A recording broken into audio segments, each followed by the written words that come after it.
அனைவருக்கும் அன்பின் வாழ்த்துக்கள். இன்னைக்கு நம்ம பார்க்க போற லிட்டில் ஃபேக்ட் மோசேயின் கற்பலகைகள். மோசேயின் கற்பலகைகள் தேவனுடைய 10 கற்பனைகள் ஆகிய தன்னுடைய நியாயப்பிரமாண சட்டதிட்டங்களை எழுதி அதை ஜனங்கள் கிட்ட சொல்ல சொல்லி மோசஸ் கிட்ட கொடுத்து அனுப்புனாரு. இதை அவரு சீனாய் மலையில் வைத்து மோசஸ் கிட்ட கொடுத்தாரு. அதை குறித்து நம்ம வாசிக்கலாம். யாத்திராகமம் 24ஆம் அதிகாரம் 2ஆம் வசனம். அப்பொழுது கர்த்தர் மோசேயை நோக்கி, நீ மலையின் மேல் என்னிடத்திற்கு ஏறி அங்கே இரு.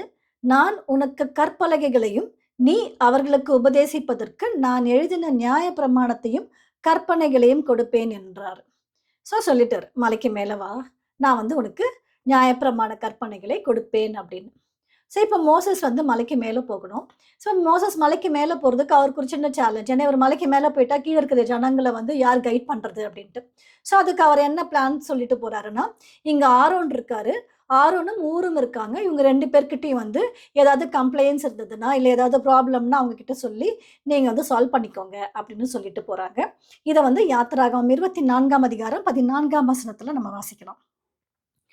அவன் மூப்பரை நோக்கி, நாங்கள் உங்களிடத்தில் திரும்பி வரும் மட்டும் நீங்கள் இங்கே எங்களுக்காக காத்திருங்கள். ஆரோனும் ஊரும் உங்களிடத்தில் இருக்கிறார்கள். ஒருவனுக்கு யாதொரு காரியம் உண்டானால் அவன் அவர்களிடத்தில் போகலாம் என்றான். இந்த மாதிரி ஒரு பிளானிங் அரேஞ்ச் பண்ணிட்டு இவர் சீனாய் மலைக்கு மேலே ஏறி போறாரு. இப்ப சீனாய் மலைக்கு மேலே என்ன நடக்குது அப்படின்னு வாசிக்கலாம்.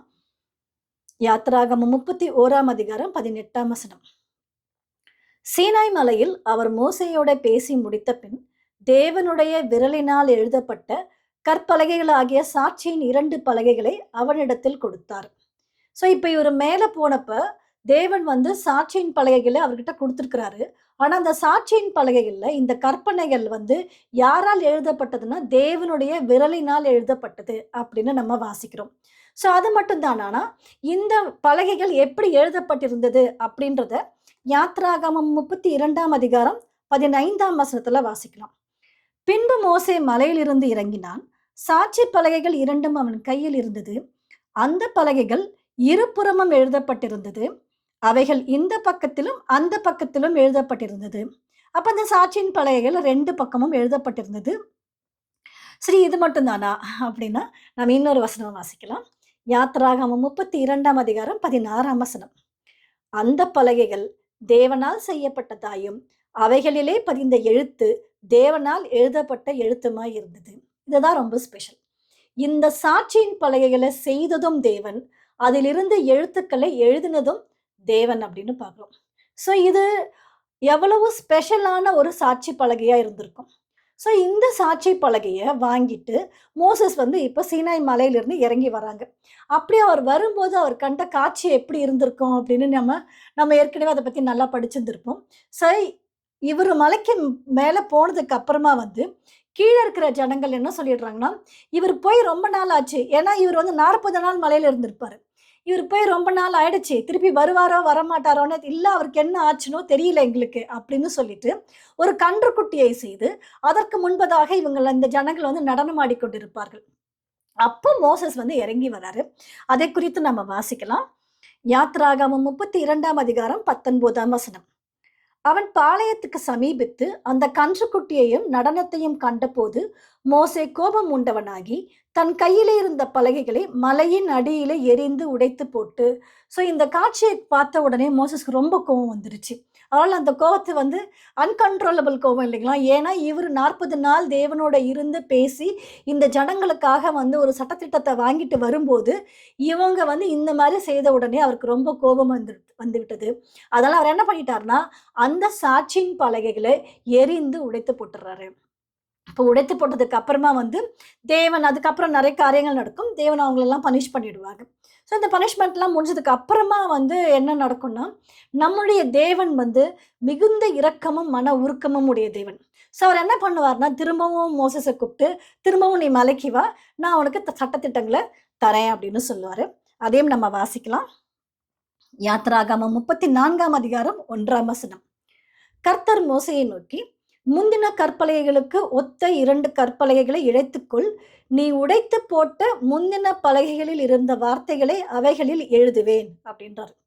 இப்ப ஆனா என்னன்னா இப்ப இன்ஸ்ட்ரக்ஷன் மாறிடுச்சு. என்னன்னா மோசஸை ஏற்கனவே அந்த கற்பலகைகள் எப்படி இருக்குன்னு மோசஸ்க்கு தெரியும். ஸோ அதுக்கு அதே மாதிரி ஒரு கற்பலகையை வந்து அவரையே செய்ய சொல்லி எடுத்துட்டு வர சொல்லியிருக்கிறாங்க. ஸோ அதே மாதிரி அவரும் செய்து எடுத்துக்கொண்டு தேவனுடைய இன்ஸ்ட்ரக்ஷன் படியே வந்து அவர் மலைக்கு மேலே ஏறி போவாங்க. வாசிக்கலாம் அதே அதிகாரத்துல 4ஆம் வசனம். அப்பொழுது மோசே முந்தின கற்பலகைகளுக்கு ஒத்த 2 கற்பலகைகளை இழைத்து அதிகாலமே எழுந்திருந்து கர்த்தர் தனக்கு கட்டளையிட்டபடியே அவ்விரண்டு கற்பலகைகளையும் தன் கையில எடுத்துக்கொண்டு சீனாய் மலையில் ஏறினான். ஸோ இதே மாதிரி அவர் செஞ்சுட்டு இப்ப சீனாய் மலைக்கு மேல போயிருக்கிறாங்க. இப்ப சீனாய் மலையில என்ன நடக்குது அப்படின்னு வசனம் 27.